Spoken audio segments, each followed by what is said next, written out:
네, 여러분 안녕하십니까. 자, 오늘은 7월 16일 주일, 벌써 이제 또 7월도 중순으로 넘어가죠. 세월이 늘 말씀드리는 거지만 정말 세월이 빠릅니다.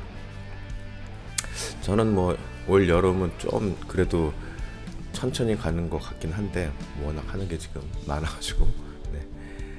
아무튼지 오늘은 이제 다음 주부터 본격적으로 이제 또 다시 구약의 말씀 시리즈를 이제 시작하기 전에 오늘까지, 예, 중간에 이제 말씀을 좀 전하는 시간을 갖도록 하겠습니다. 자, 오늘은 히브리서 12장 1절에서 10절까지의 말씀으로 여러분들과 함께, 예, 말씀을 한번 생각해 보겠습니다.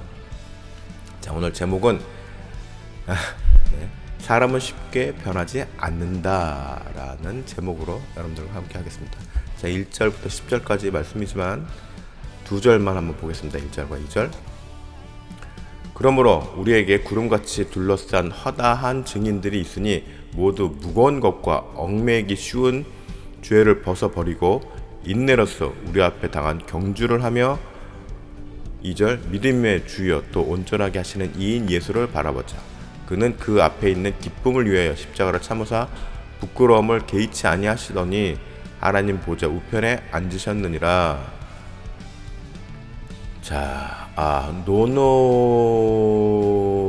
보면은 하우불이라는 사자성어가 나온다고 합니다. 하우불이, 자, 이걸 풀이해 보면은 어리석고 못난 사람의 버릇은 고치지 못한다라는 의미가 있습니다.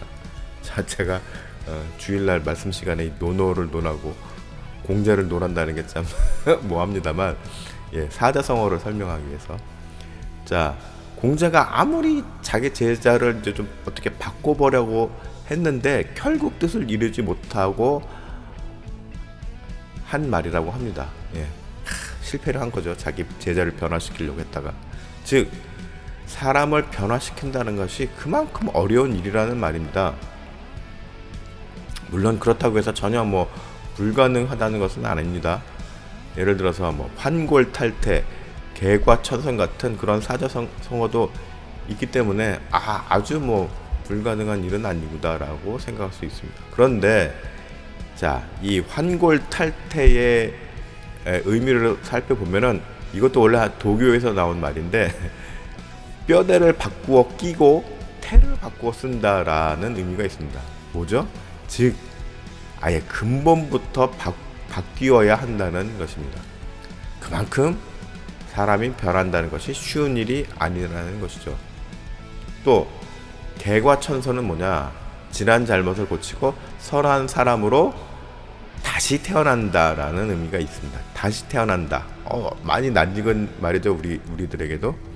결국 뭡니까? 사람이 좋은 방향으로 변하기 위해서는 뼈를 바꾸고 자기의 근본부터 나쁜 점들을 고치면서 아예 새로 태어난다는 생각으로 노력을 해야 하는 것임을 설명하고 있는 것이죠. 금방 전에 말씀드렸지만 요한복음에도 거듭남에 대한 언급이 있습니다. 요한복음 3장 3절에 예수께서 대답하여 이르시되 진실로 진실로 내게 이르노니 사람이 거듭나지 아니하면 하나님의 나라를 볼 수 없느니라. 자, 그런데 요한복음에서 예수님께서 말씀하신 거듭남의 의미를 이 원어를 통해서 좀 더 살펴보자면, 자, 게나오, 나타라는 의미의 게나오와 또 처음부터, 위로부터, 하늘로부터라는 의미가 있는 아노덴이라는 말이 합쳐져서 게나오 아노데 이렇게 연결해가지고 거듭나다라는 의미가 나온다고 합니다. 네. 뭐죠? 즉 예수님께서 말씀하신 거듭남이란 근본적인 변화를 말씀하고 계십니다. 마찬가지로 또 그 변화는 사람의 노력에 의한 것이 아니라 하늘로부터 오는 능력에 의한 변화라는 것을 설명하고 있는 것입니다. 자, 그런데 여기서 이렇게 성령에 의해서 거듭났다고 해서 환골탈태와도 같은 순간적인 완벽하게 변화된 사람이 되는 건지에 대해서는 우리가 좀 더 살펴봐야 합니다. 자, 오늘 본문의 1절에 보면은 아까도 말씀드렸지만 언젠가 말씀을 통해서도 또 제가 말씀을 언급한 바가 있지만은 우리가 성령을 통해서 감동받았다는 것은 또 성령을 통해서 우리가 거듭났다고 하는 것은 나의 영육간에 지배했던 불신앙이 성령의 임함으로 인해서 성령의 인도하심 안으로 들어왔다는 것입니다. 우리가 거듭났다고 하는 것은 그렇지만 성령께서 내 안에 있다고 해서 나의 모든 인격을 성령님이 팍 아바타 조종하듯이 조종하는 것은 아니란 말입니다. 우리가 성령 충만함을 받았다고 해서 당장 신선처럼 무슨 어떤 영험한 존재처럼 막 거룩한 존재로 승격되는 것도 아닙니다. 그렇기 때문에 우리는 늘 성령의 인자함 속에서 살아가기 위해서는 우리가 육체를 입고 살아가는 한 부단히 노력을 해야 하는 부분도 따른다는 말입니다. 그 말씀이 바로 오늘 본문의 1절 말씀입니다. 1절 말씀 다시 한번 볼게요. 이러므로 우리에게 구름과 같이 허다한 증인들이 있으니 모든 무거운 것과 얽매이기 쉬운 죄를 벗어버리고 인내로써 우리 앞에 당한 경주를 하며. 자, 여기서 무거운 것과 얽매이기 쉬운 죄가 있습니다. 무거운 것이란 무엇일까요? 자, 우리가 살아가면서 만나게 될 삶의 걸림돌 같은 문제들이나 어떤 중요한 선택의 기로의 중심에 있는 어떤 사안들을 말합니다. 중요한 일들. 네. 자, 우리가 인생을 살면서 많은 선택들을 하게 되죠. 네. 그 중에서 신앙생활에 걸림돌이 될 만한 것들도 있을 수 있습니다. 그것이 출세에 영향을 주는 일이거나 아니면 경제적인 이익이 걸린 문제라면 더더욱 무거운 문제가 될 수 있을 것이죠. 네, 그렇죠? 그거 이상 중요한 게 뭐 있습니까? 건강 문제도 있고 하지만 내가 직접적으로 선택을 할 수 있는 범위 안에서. 그리고 얽매이기 쉬운 죄는 무엇일까요? 여러 가지 다양한 모양으로 유혹받을 수 있는 일들을 말합니다. 그리고 이렇게 우리 인생 앞에 놓여진 문제들을 이겨내기 위해서는 인내, 참는 것, 인내라는 노력도 역시 요구된다는 말입니다. 자, 2절 말씀. 믿음의 주여 또 온전하게 하시는 이인 예수를 바라보자. 그는 그 앞에 있는 기쁨을 위하여 십자가를 참으사 부끄러움을 개의치 아니하시더니 하나님 보좌 우편에 앉으셨느니라. 자, 중요한 점은 우리들 스스로의 노력으로는 아무리 인내를 하며 버틴들 한계가 있는 것입니다. 그렇기 때문에 온전하게 하시는 이, 즉 예수님께 우리는 늘 도움을 구하며 은혜를 구하는 것이 필요하다는 말입니다. 네. 자, 예수를 바라보자. 예수님은 이미 우리들보다 앞서 이 땅에서 육신을 입고 온전한 믿음의 삶이 어떤 것인지를 직접 행함으로 보여주신 분이십니다. 자, 어떻게 보여주셨나요? 네, 십자가의 고통을 참으시고 그 다음에 온갖 수치를 견디시고 또 여러 가지 모함도 당하시면서 억울한 일도 당하셨는데 그런 것들도 다 그냥 묵묵히 견디셨습니다.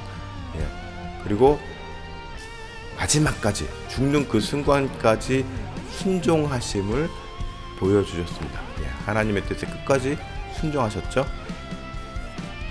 그런 모습들을, 믿음의 모습들을 우리들에게 보여주셨다는 말입니다. 그렇기 때문에 우리들도 그러한 모습을 따라가야 된다는 것이죠. 따라 살려고 노력해야 되는 것이고, 그런 모습으로 우리의 삶을 이끌려고 자기 자신을 계속 쳐서 복종시켜야 하는 거죠. 그 자체에 노력이 따르는 것이죠. 자, 3절 말씀, 너희가 피곤하여 낙심하지 않기 위하여 죄인들이 이같이 자기에게 거역한 일을 참으신 일을 생각하라. 자, 그렇기 때문에 우리는 이런 예수님의 삶을 생각하면서 현재의 삶을 살피면서 살아가야 한다는 말입니다. 네. 늘 나 자신을 돌아보면서 내 주변의 상황과 환경을 살피면서 늘 말씀에 비추어 봤을 때 이게 과연 옳은 일인가, 내가 과연 물리적으로 불가항력적인 상황인데 이걸 어떻게 내가 극복할 것인가, 몸부림치며 살아야 하는 것입니다. 자, 4절, 너희가 죄와 싸우되 아직 피 흘리기까지는 대항하지 아니하고. 자, 이게 피가 나옵니다. 자, 이제 여기서 피란 뭐냐, 우리 인생이 아무리 고달프더라도 그 정도가 순교하는 정도까지 이르는 사람은 많지 않은 것입니다. 그렇기 때문에 우리는 주님께서 사신 삶을 보면서 우리에게 허락하신 인내의 정도까지는 견디면서 이겨내야 하는 것임을 말씀하시는 것입니다. 너무 사는 게 힘들더라도 순교를 가장한 자해를 해서는 안 된다는 것이죠. 그리고 또 주님께서 아주 커다란 우리에게 사역을 감당하시기 전까지는 누구에게나 순교에 이르기까지 순교를 감당할 만한 큰 그런 일은 아마 없을 것입니다. 그런 의미입니다. 4절 말씀. 자, 5절, 또 아들들에게 권하는 것 같이 너에게 권면하신 말씀도 잊었도다. 일렀을 때 내 아들아, 주의 경계하심을 경히 여기지 말며 그에게 꾸지람을 받을 때 낙심하지 말라. 자, 5절에서 10절까지의 말씀은 결국 우리가 아무리 성령으로 거듭난 그리스도인이라고 해도 육신을 입은 한계를 가진 존재로서 늘 부족함이 드러날 수밖에 없음을 인정해야 한다는 것임을 아주 강조하고 있는 것입니다. 제가 계속 말씀하고 드리는 거죠. 그렇기 때문에 우리의 부족함으로 인한 결과로 인해서 우리가 설령 꾸지람을 받을 수 있고 징계를 받을 수 있습니다. 그것을 이상하게 생각하지 말고 이상하게 생각하거나 좌절하거나 낙심해서 완전히 그런 일로 인해서 내가 퍼지지 말라는 얘기입니다. 완전히 그냥 뻗지 말라는 얘기입니다. 그냥 그럴 때는 어떻게 해요? 그냥 주님의 은혜를 기억하고 주님의 은혜가 더욱 강하게 임하기를 구해야 하는 것입니다. 자, 10절, 그들은 잠시 자기 뜻대로 우리를 징계하였거니와 오직 하나님은 우리의 유익을 위하여 그의 거룩하심에 참여하게 하시느니라. 자, 하나님은 우리의 주인이시자 우리의 아버지 되시고 그런 분이시죠. 그리고 그러한 하나님은 바로 오직 우리들의 유익을 위하여 일을 하고 계십니다. 지금도 쉬지 않고 일하고 계시죠. 모든 인류의 유익을 위해서 일하고 계십니다. 결국 우리들이 있어야 할 최종 목적지에 이르기까지 주님은 늘 우리들 각자의 삶을 살피면서 이끌어 주신다는 것입니다. 그렇기 때문에 그 주님의 이끄심에 우리가 합류를 해야 하는 것입니다. 목자가 무리를 쭉 이끌고 갑니다. 그 목자를 따라가는 양의 무리에 들어가야지 그 무리를 이탈하면 안 된다는 것이죠. 그리고 그렇게 그 무리에 합류해서 가는 것 그 자체가 바로 순종이란 말입니다. 그렇기 때문에 그렇게 그 무리에 내가 합류하기까지 나의 부족함을 인정하고 살아가는 것이 바로 성령 충만한 삶인 것을 기억해야 합니다. 성령 충만하다는 것이 마치 뭐에 취해서 늘 말씀드리는 거지만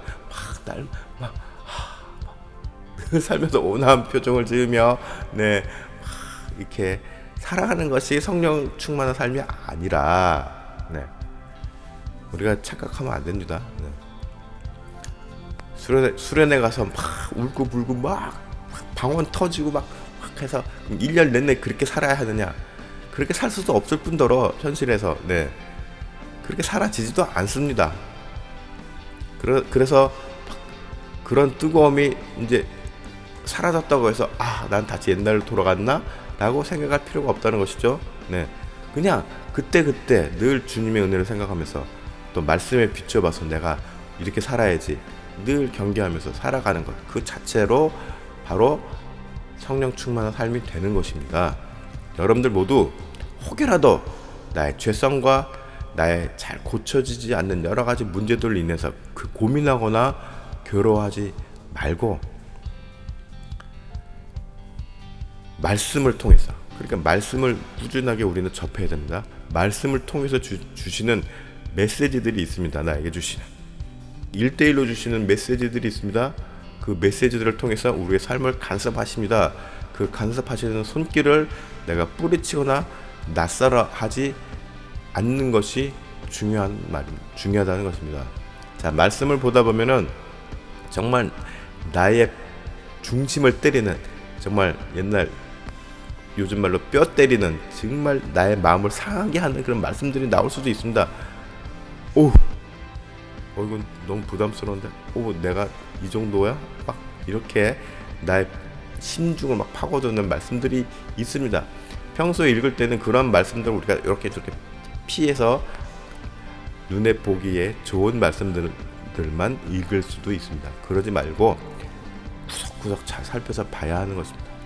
그래서 나에게 정말 나의 뼈를 깎는 아픔을 주는 그런 말씀들도 내가 아멘하면서 받고 그 말씀의 뜻을 생각하면서 주시는 메시지대로 살아가고자 하는 의지가 요구되는 것입니다.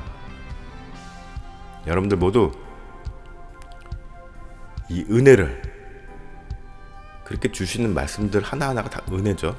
이 은혜를 온전히 받아들여서 우리가 주님을 배울 때까지 성숙함에 이르러서 주님 보시기에 우리가 주님 만났을 때 부끄럽지 않은, 주님이 나를 딱 봤는데 너 누구지? 나는 너를 몰라가 아니라, 그래 나는 너를 잘 안다, 너가 그동안 열심히 살았다 라고 인정받을 수 있는 그런 성도들이 되시기를 축복합니다.